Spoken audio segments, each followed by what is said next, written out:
History may not repeat itself, but it rhymes. The bubonic plague ravaged the globe. People were told it was caused by bad air, Jews, God, or the alignment of the planets. Later, after the plague had killed 1/3 of Europe, it was discovered the plague was caused by fleas embedded in rats.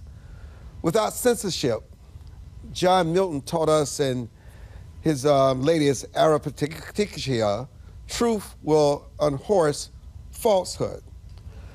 When the testimony of Dr. Anthony Fauci before Congress this week, we're reminded of this. What was stated with conviction, authority, and certainty just a few short years ago now turns out to have been not highbound to science in the least. A plague at the times was sweeping across America and the world. Where it came from, we didn't know. In which state or region it would next descend upon couldn't be predicted. We, the people, were so vulnerable. We looked for answers everywhere. There on the dais, speaking to us every afternoon, was our own national physician, Anthony Fauci, medical doctor. We listened with rapt attention. As he later said, I am science. First, we were told no masking was necessary. There were no scientific trials about masking one way or the other, though, as it turned out, this concern was to be first to protect healthcare workers, closing schools and shuttering businesses, prohibiting worshiping together in churches, temples, and synagogues, not being able to see your loved ones when they were dying in the sick room, in the hospitals, looking at them through windows, corpses lying out on the streets because the hospitals could not handle the capacity, gutting the economy and leaving our elderly alone, and particularly at risk. All this was done to comport with the science. Yet, now we learn what many suspected, even in those dark days of early COVID. There was no science.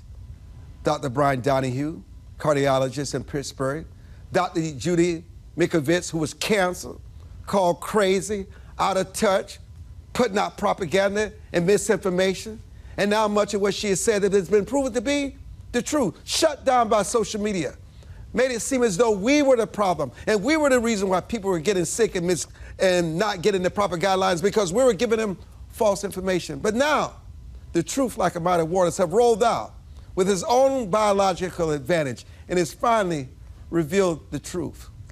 What say you, Dr. Mikovits? Because I don't know anyone who was treated more harsher and with such disdain as you were. Well, we published all of the data in a paper in the journal Science. It came out October 23rd, 2009. And that paper actually showed all of the chimeras, all of the synthetic viruses, all of the infectious molecular clones injected in and contaminating these vaccines for decades, and that I was treated with lawfare and jailed in 2011 when the realization by the editors of the journal Science, the realization was in fact that, and the plandemic was in fact that all vaccines, untested since 1986 National Childhood Vaccine Injury Act, took liability away from Big Pharma and placed it right on HHS, Health and Human Services. In our book, Plague, Kent HECKENLIVELY, my attorney and just brilliant author, co-author, who recorded every word of what happened in those decades since really June 6, 1983. You know what's crazy, Ken, is that no one has ever apologized. No one has ever said that we were wrong. They go on with business as usual. And I think the question, Ken, is that we have to ask, why? Why did they go to such efforts when the Hippocratic Oath of Medicine is the first do no harm? Why? So I'm going to give you an answer to that, Armstrong, because our book, Plague, which came out in 2014, details all of this lawfare that was used against Dr. Mikovits, which has now been deployed against President Trump. So in answer to your question, the reason they don't apologize is because they're responsible for it. Now, for those who don't know Dr. Mikovits' story, it's really interesting because she, like many of us, just accidentally trespassed into a dangerous area. All she was looking to do was find an answer for chronic fatigue syndrome, something that had appeared around 1983, 1984 in concert with the HIV/AIDS epidemic. And so what she found is that it was a mouse virus that had jumped to human beings. So you find yourself saying, well, how could a mouse virus jump to human beings when we've shared the planet with mice for several million years? Well, we found out that in 1934, 1935, the first outbreak of chronic fatigue syndrome, they were injecting people with an early polio vaccine, which was grown in mouse brain tissue. Fast forward to 2019, 2020, how is it that a bat virus jumps to human beings? Well, we go to the Wuhan lab. And so you talked about Anthony Fauci, and I think I'm like a lot of your audience, that I generally want to believe the best about public officials. But because Judy got me onto the Fauci beat over a decade ago, I've been researching this guy. And so in our book's Plague, and also I worked with Dr. Paul Alexander to publish this book, Presidential Takedown, which was a real deep dive into Anthony Fauci, because Dr. Alexander worked with Fauci since approximately April of 2020 until September of 2020, when he was forced out. And the fact of the matter is that somebody like Fauci is not just I think it's a mistake to look at Fauci as just a lying public official. You have to go back historically to find a figure like him. I think the best comparisons of Anthony Fauci are people like J. Edgar Hoover, who created the FBI and then ran it, or Alan Dulles, who created the CIA and then ran it. Anthony Fauci, along with Robert Gallo, re-engineered science in the 1980s, taking responsibility away from the scientists and putting it in charge of a general, okay? That was the whole idea, like Nixon's war on cancer. We're going to attack disease like we attack an enemy. And so this has changed science from a group of independent individuals making decisions to a top-down effort. Now, when Anthony Fauci says, I am science, I actually agree with him, and here's why. In 2020, the National Institutes of Health, which was technically run by Francis Collins, but we all know that Fauci is the one who's in charge of Collins, they had a budget of approximately $40 billion, but they were able to give out just a little under $31 billion to scientists. That was money that was given out by Anthony Fauci and Francis Collins. So when you're giving out $30 billion a year to scientists, you run science. Now, just a quick note of comparison. In 2020, $5 billion was spent by both political parties to elect a president of the United States. So we've got people like Fauci who set up this system of corruption, and they're running it. And so I think it's important for people to understand, while it's nice to look at Anthony Fauci and question him about what he did during COVID, we have to look at his career of failure. He failed in the AIDS crisis. He failed in chronic fatigue syndrome.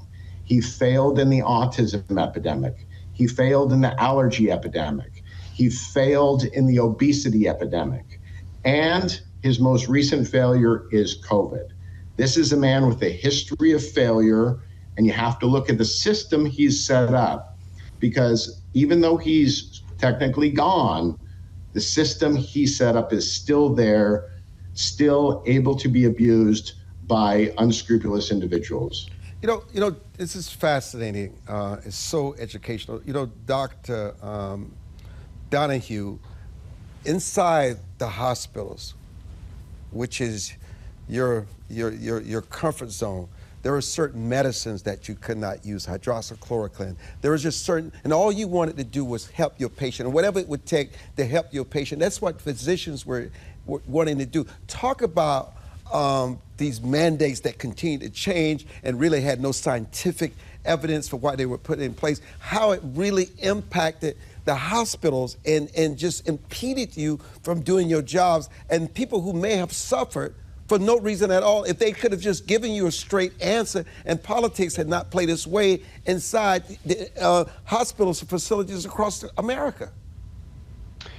Well, Armstrong, thank you for including me in this important conversation. My two predecessors have raised, I think, an essential point that can be condensed as follows. Hold on, before you condense it as follows, because I don't want to interrupt you. I want this flow. It's important. I'm going to take a break. This is the Armstrong-Williams Show, and we're going to come back to as follows after these messages.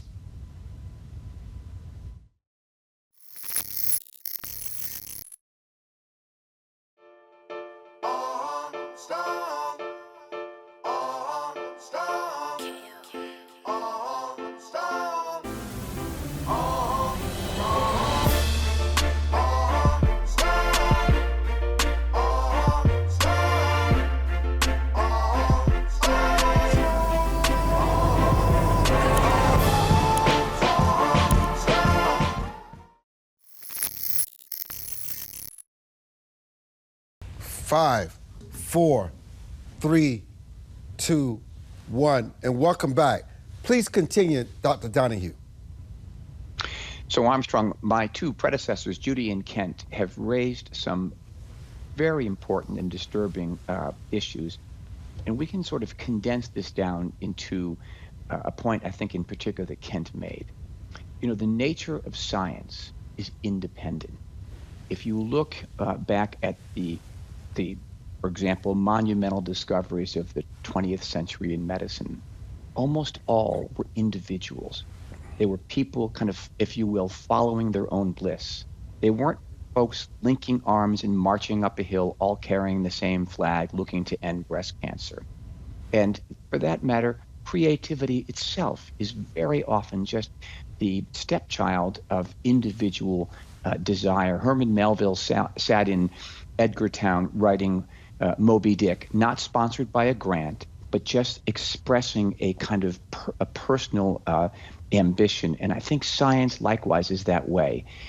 As we've all come to trust government more and more, to let it leak into every nook and cranny of our lives, who then would be surprised that science itself has been, in effect, taken over by this powerful, stirring, and in many ways attractive a government.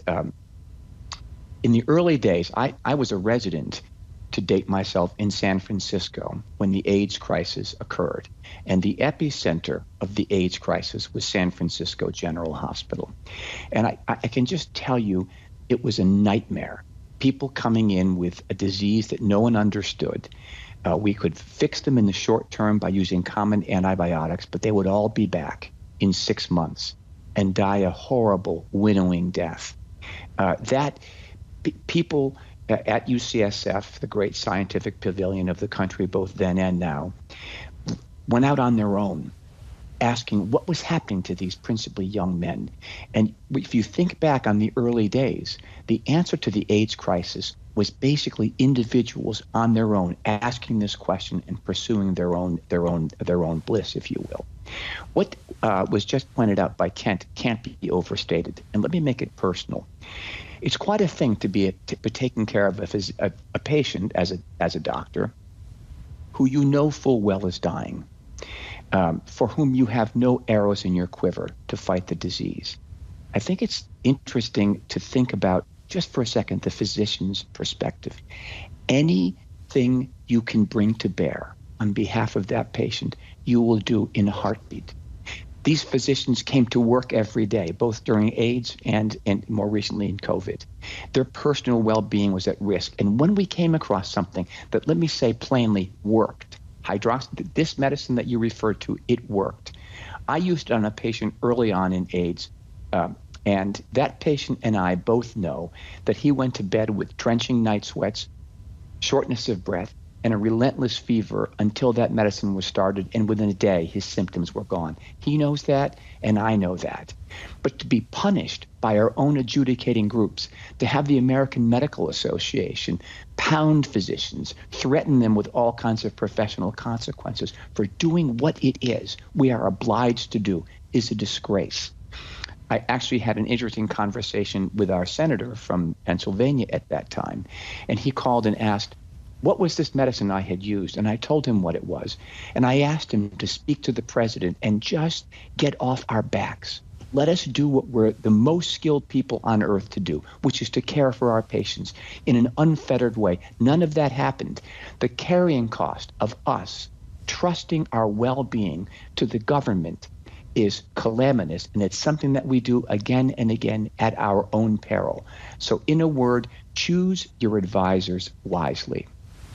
You know, Dr. Judy, what are the key challenges in achieving this widespread vaccination, and how can they be addressed in the future? And how has the public health messaging evolved throughout this pandemic, and what lessons have been learned? And what do you think the strategies are necessary moving forward for implementing to prepare for the future pandemics and similar public health crises? Well, I think the vaccination program, all injections need to stop immediately. They are heavily contaminated, haven't been tested literally in a double-blind placebo-controlled study ever, the kinds of studies that are being asked for. I think we need to go back to immunization strategies, as Dr. Bryan just said. Immunization in our innate immune system, our mucosal surfaces. I was like him. I was 25 years old in June 6, 1983, when I started working with Dr. Rossetti on this program in the government. And we developed curative strategies then and now that he just talked about. And we have them now, and they're actually through clinical trials and patented, but they're being denied use because they cost nothing and because they will heal and it will stop. We need a 5-year moratorium, as I said, for at least a decade on all inoculations while we go back and look at the 1986 National Childhood Vaccine Injury Act, which has been the HHS, as Kent just said and Bryan just said, have been federally, have violated that federal law. Every member of the HHS, whether it's the FDA or the CDC or the NIH or the National Cancer Institute, the National Institute of Heart, Lung, and Blood, as our blood supply has been contaminated. As we showed in our book, Plague of Corruption, we show you exactly how to clean it up. We participated as expert witness, Dr. Rossetti and I, in the court-associated the compensation program with vaccine injuries, and we showed exactly the pathways by which these shots were causing the explosion of chronic disease at the expense of an acute protection of literally days or weeks in an acute situation. So we need to change, go back to the entire strategy of what is immunization, because vaccination is not immunization. Ken, I know the government made it possible that Big Pharma could not be sued. And some people would probably, listening to this today, devastated, particularly when you think about the long COVID that people they can never overcome. Was it about money? Was it about power? What was this about? Liability. Well, Armstrong, here's what I think blows people's mind. And I say it and I get frustrated because I don't think people really understand it. So on the one hand, you've got people like Fauci saying that vaccines are safe and effective. And then you've got an entire system which has complete immunity from being sued for harm from any vaccines. So all of the vaccines that are given to American children and American adults have no liability for the manufacturers. So how on the one hand can you say that something is safe and effective and you give complete immunity from harm to the manufacturers? So, I'm trained as an attorney. I'm an attorney, and for the past almost 20 years, I've been a science teacher. So I'd like to think I have a rational strategy. But when I see that first they took away liability for all childhood vaccines, and then in 2012, the Supreme Court took it away for all adult vaccines, and then we had COVID come along, and they got complete liability protection there. I say to myself, how can any public official say that vaccines are safe and effective if they are not subjected to the same consumer protection laws that of the cars that we drive, the food that we eat, the products that we use? So when I look at how the entire system has been corrupted, I say to myself, that's what people need to understand. We can't get distracted by, the Fauci lies and think that if we just get the Fauci lies solved, everything's going to be great. It's going to be sunshine and rainbows. No, we have a system of science which is corrupted. And we need to fix that system. If we fix that system, if we subject all of these vaccines and pharmaceuticals to the civil justice system, the way we do to all our other consumer products, we're going to be living in a completely different world. Dr. Fauci, I'm calling you Dr. Fauci. I got Dr. Fauci in the brain. What is, Dr. Donahue, what is your assessment of the international response to COVID-19, and how can global cooperation be improved for future health emergencies? And how can we ensure the availability and distribution of essential supplies such as the PPE and medications and testing kits? Because these measures are very necessary, and we have to take them to support the economic stability while implementing this public health intervention. Right, Armstrong, and that question's kind of at the heart of today's discussion, isn't it? If we looked back and asked ourselves, what things did we get wrong? Not in a finger-wagging, accusing way, but just asking, how do we make ourselves better prepared for the bear that is still out lurking in the woods? One thing is as follows. We should free up healthcare providers in the early moments of these new occurrences to do whatever it is they can do. If you walked into your kitchen and there was a fire in the kitchen pan, you'd put it out. And if you banged the towel on it and someone said, the towel actually is not certified for putting out fires in the kitchen pan, you would realize that we do whatever it is we need to do on behalf of our patients. So unhamstring us. I think that we've learned, for example, over the last two principal pandemics, AIDS and COVID, but I would also add to that the 1918 flu pandemic, that usually these things arise just like a fire in the brush, with no preamble, with no warning. But there are things we can do in advance to support that. One thing, for example, is to not cause them.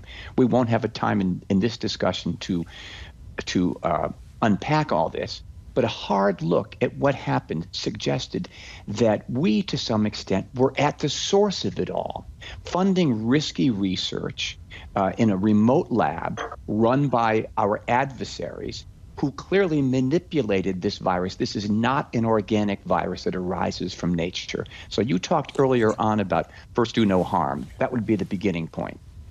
You know, this conversation is so important. It is so calm, but it's also so surreal. It's just so difficult to think that when our national physician, Dr. Fauci, was telling us social distance 6 feet, children wear masks, shutdowns,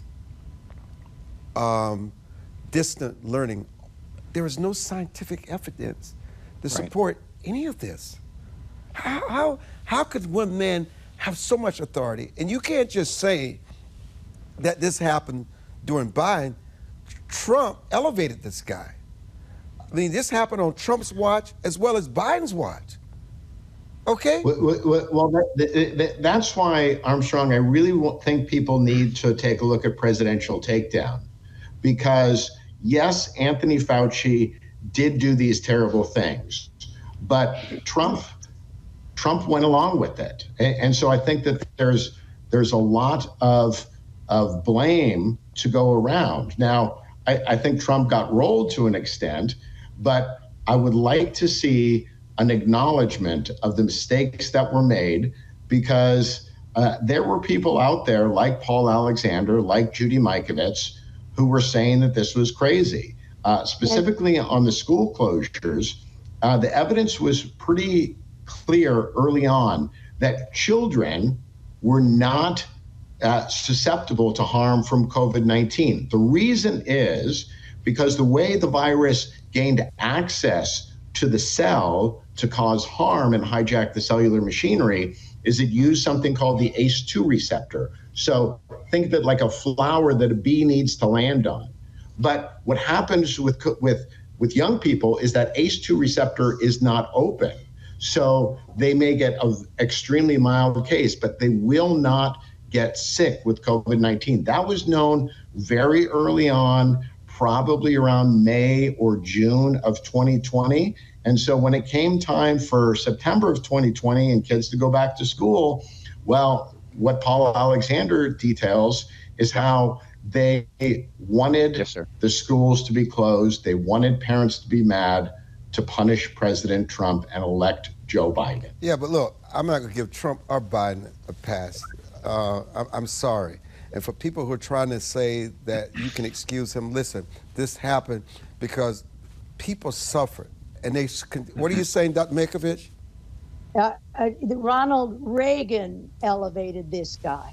Ronald Reagan in 1986. I tell you what, hold there. You know what? Listen, we're going to come back to this conversation, and then we're going to switch gears.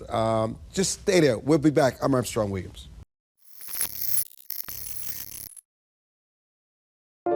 It is easier to build up strong children than to try and repair broken men. The streets are plagued with crime, violence. There's a lot of poverty, and it's all a result of lack of education that's happening in our schools. So it really is a crisis. We come from very different political perspectives, but we've come to the same conclusion, and that is there is a crisis in the classroom. Children are being deprived of quality of life because they're being deprived of a good education.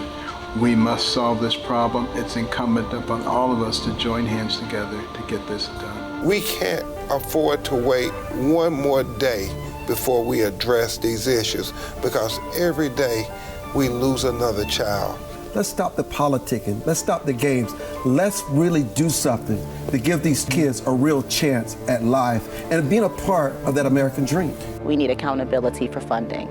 Many of the districts where you're seeing very low test scores, students graduating with very low literacy and math comprehension rates, they are receiving a lot of funding. So where is the money going where our kids aren't being adequately educated? If you believe every child is deserving of a quality education, please go to educationjusticefoundation.com.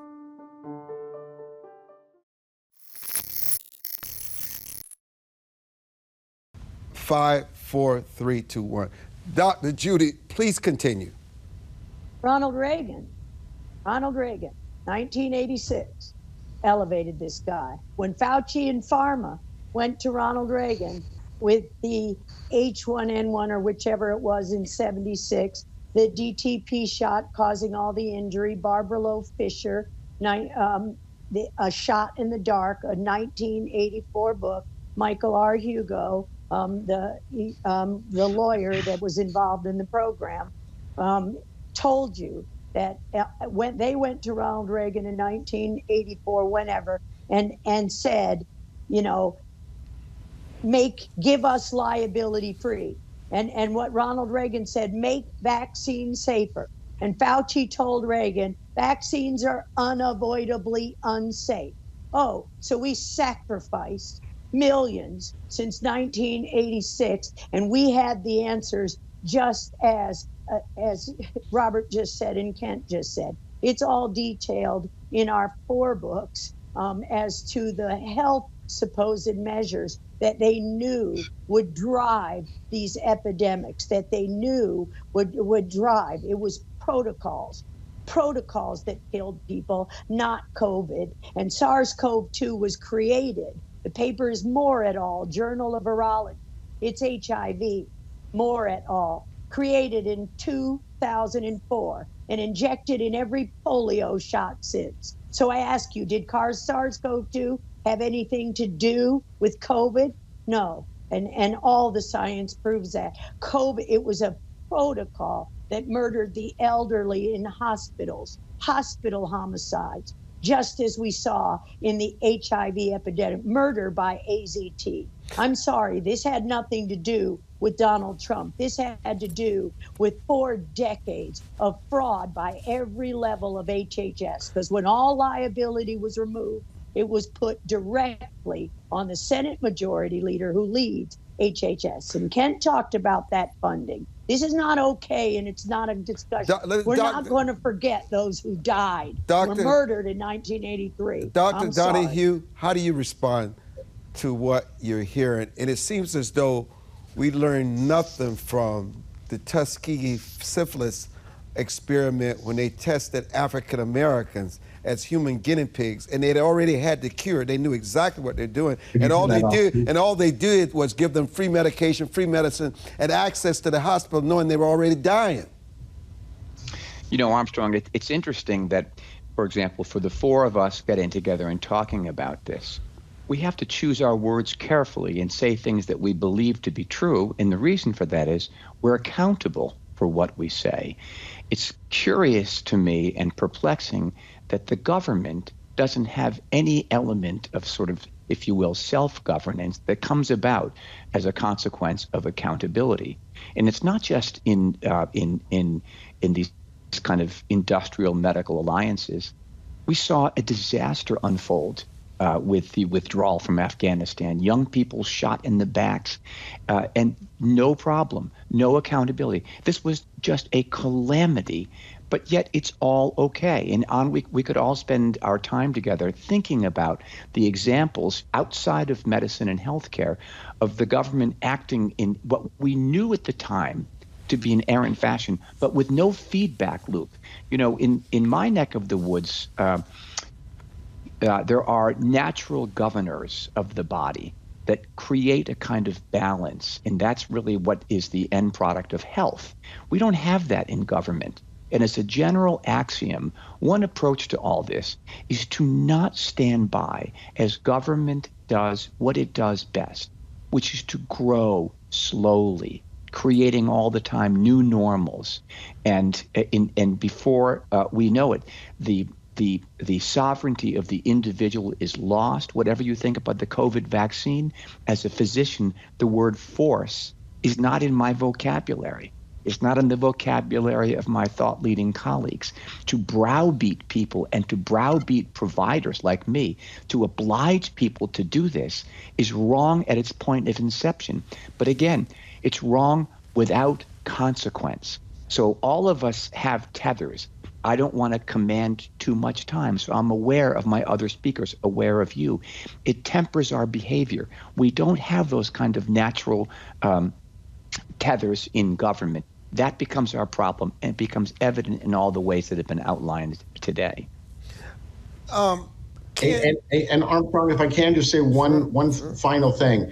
Thank you, Dr. Donahue. I'm trained as an attorney, which means if I'm asserting something, I expect to be vigorously challenged, okay? And shown to be wrong in a public forum if I'm saying something that's wrong. What really gets me is that has been removed from science, and I notice it with the books that I write with Dr. Judy and with others. They will attack her personally. They will never attack what she says. And what I know about Judy is she is a brilliant scientist. And if you listen to her and follow it the way we're supposed to, you're likely to find out that she's right. And so don't worry that somebody might be saying something which is beyond your current understanding.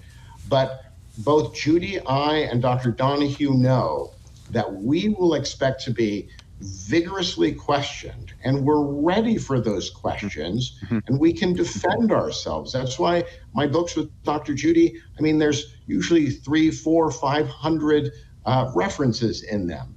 We expect to be vigorously challenged, and the way we know that the establishment doesn't want to hear us is they don't attack us on what we say. They'll do personal attacks, and then they'll pretend we don't exist.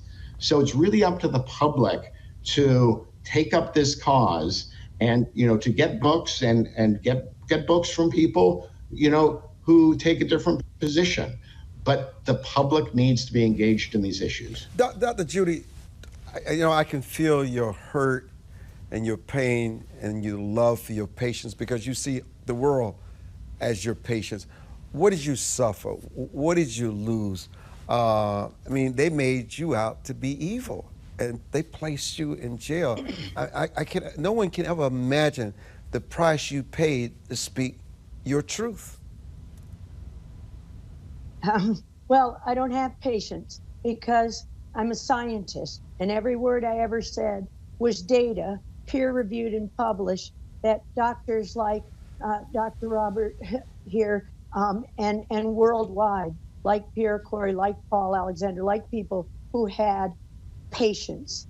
They relied on that data. And the fraud is the journals perpetrated by Fauci, Lipkin, Coffin, the editors of those journals for 4 decades have given opinions on what is right and true. And now we know, and we've known for quite a while, in that New England Journal of Medicine, Lancet, the fraud. We know this from the epidemic of fraud, the recent movie that discusses the details of the fraud with hydroxychloroquine, the fraud of the anecdotal evidence that's not anecdotal at all.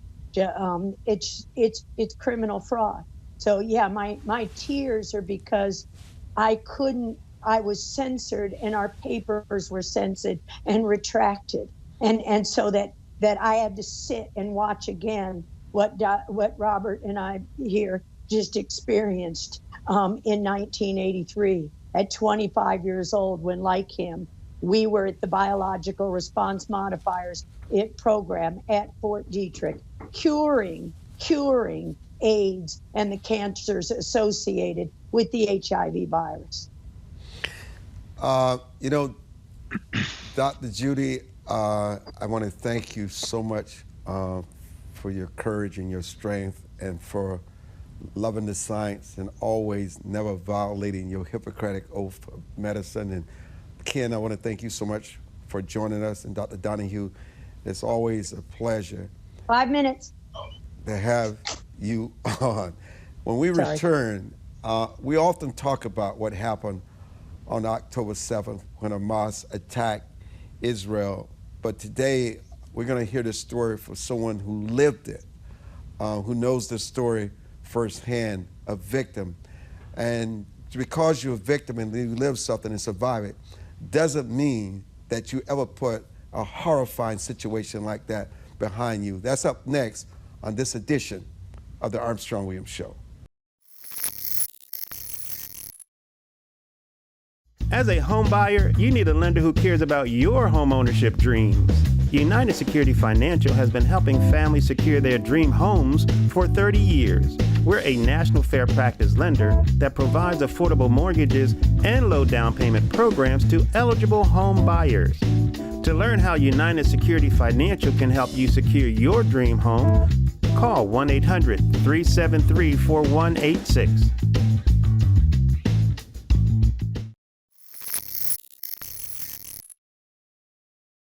NAOR survived the Kibbutz attack on October 7th, and he joins us. Can you describe where you were and what you were doing when the attacks began?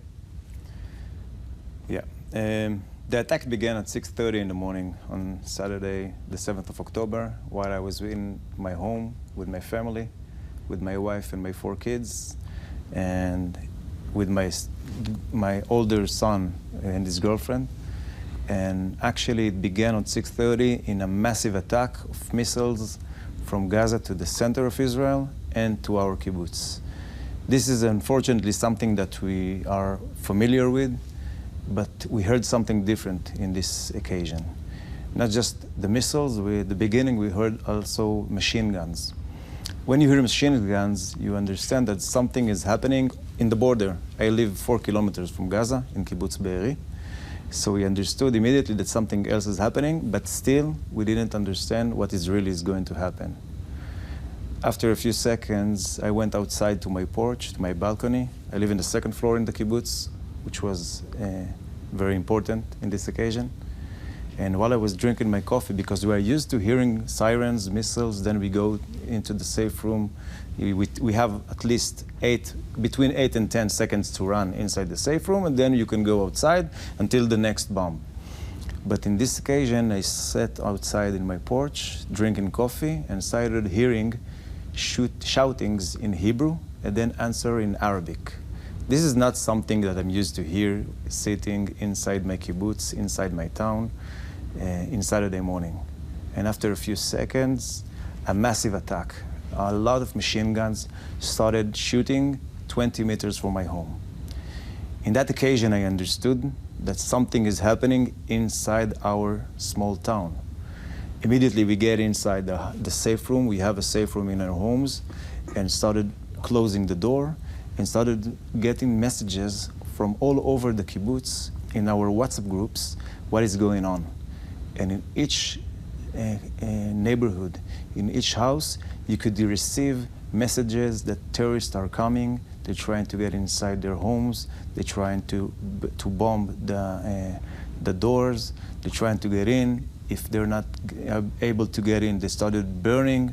So at the first few seconds or minutes, we understood that what I heard next to my house is actually happening all over.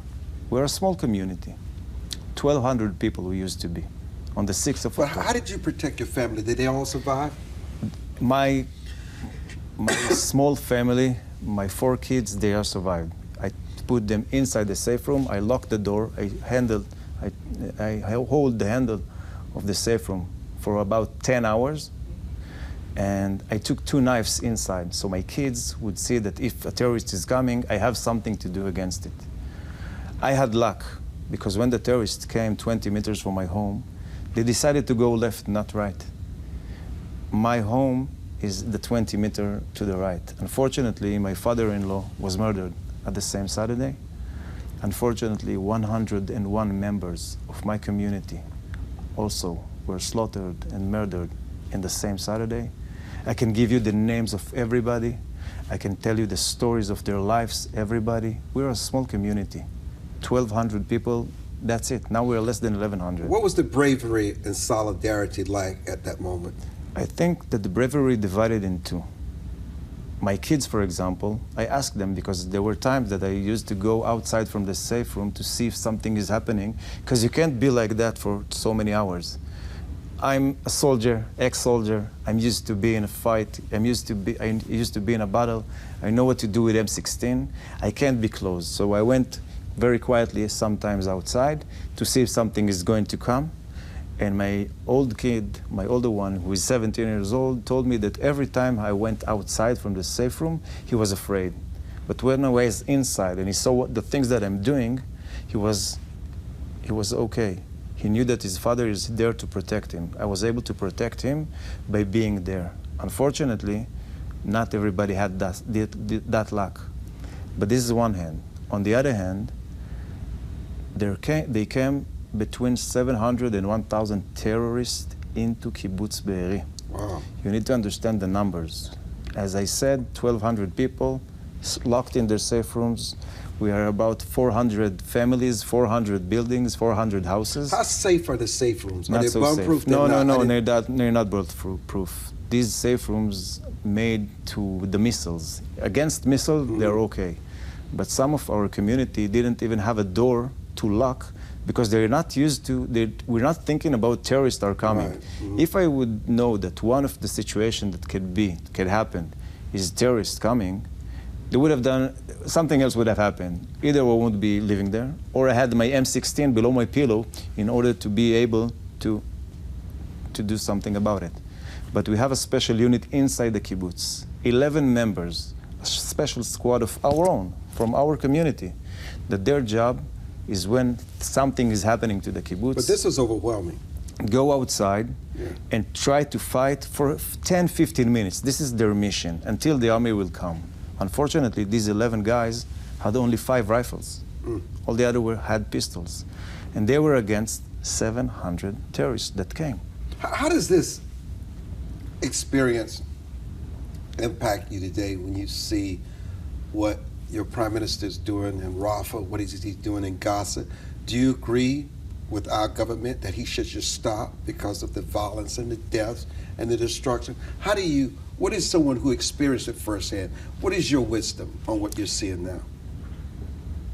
My wisdom is that we have more than 120 people that got kidnapped and now in Gaza. Kibbutz Be'eri has 11 people over there still. 4 of them supposed to be alive. I think as hostages. Hostages. I think that as an ex-military, there is a fight and there is a battle. I think that we lost the fight on the 7th of October. If we want to win the battle, we first need to bring back home all the 120 people, because there will be no victory if you conquer Gaza. What is to conquer Gaza? Let's say Hamas will put a white flag and we still have our citizens, our family, our friends inside Gaza. Did we win? So if you want to win at the end, you have to first bring back. We lost the fight, but I don't want to lose the battle. But if at the end there will stay even one body of our communities inside Gaza, we won't win the fight. We won't win the battle, the end game. So in my point of view, there are many things that we could have done since the 8th or the 9th or the 10th of October, which we didn't do, unfortunately. But nowadays, only that matters is first bring them back home. I live for the last 8 months, I live in the Dead Sea. So the army has enough place to do whatever he wants in my home, in my town, next to Gaza. After, we will bring back first our people. What do you think about these pro-Hamas protesting around the world against Israel? They call you monsters, that you commit genocide. I think, I'm not going to use the word that I really think, but I think they just don't know. I think they don't know exactly what is happening. I think they don't know what kind of army we have. We are not army that just go and slaughter people and rape them like the Hamas did. We're not. We're sending them messages, go out from your homes. We're sending them papers in Arab, so they understand that the army is going to attack. We're doing everything we can to not harm the ones that we don't need to harm. This is our military. We don't just go and do whatever we want. This is the kind of the IDF we have. I know, I've been a part of it for more than 15 years. What do you say to people who said, because they see Israel as this huge superpower with the best intelligence system in the world, and they say, how in the world could Hamas have gotten so close and carried out these attacks with 700 to 1,000 terrorists unless Israel knew something was going on? What do you say to that? I think... Did your intelligence fail? Yeah. Mm-hmm. And not just that, I think that I think, how do you say, sorry for my English. Just say it. Okay. I think that the most dangerous thing against your opponent is not appreciating him. If you think your opponent is not good, you suddenly don't have your shield no more. If you are pride and think you know everything, you're gonna lose. And I think this is was one of the problems in Israel. Arrogance. Arrogant. This is the right word. I think we were arrogant. I think all the messages that the government said, they are weak, they're not going to do anything, they are afraid, everything is okay, was actually our biggest mistake. Mm-hmm. What do you say to those that are watching in a minute that we have left, where the propaganda machine is against Israelis, against the Jews? They're calling you the monsters now. What is it that they need to understand if they could walk in your shoes? I think they need to understand that actually what happened on the same Saturday is Hamas killed and murdered the people who actually wanted to have peace. I remember as a kid, I was with tractor inside Gaza as a kid, going to the sea. We used to live together. We want to really live together. We thought we want. Now I'm not so sure that we can. We're good people. We just want to live. We have no place else in the world. We have a small square of land. We want to live there. Actually, they were working in Israel. I can't imagine why someone is going to do something in a place that gives them food, gives them money, gives them job, gives them work. I don't know how. I don't know how it can be. So if I have something to tell them, we just want to live. We don't want your land. You can live there. Let us live in our homes. Let's live side by side. This is what I hope to be. This is what I hope it will be. I don't know if it's going to be in my generation or the next one or the next. I know one thing for sure. Keep on fighting is not a solution. Well, listen, I cannot thank you enough for coming on our broadcast platform to share your story. You're in our prayers. Obviously, no one could ever know how your life was so disrupted, uprooted. You had to move your family, your home, you had to rebuild. It's just almost unimaginable. But you're definitely in our thoughts and our prayers, and we wish you well. We want to thank all our guests for joining us today for this edition of the Armstrong Williams Show. Thank you very much.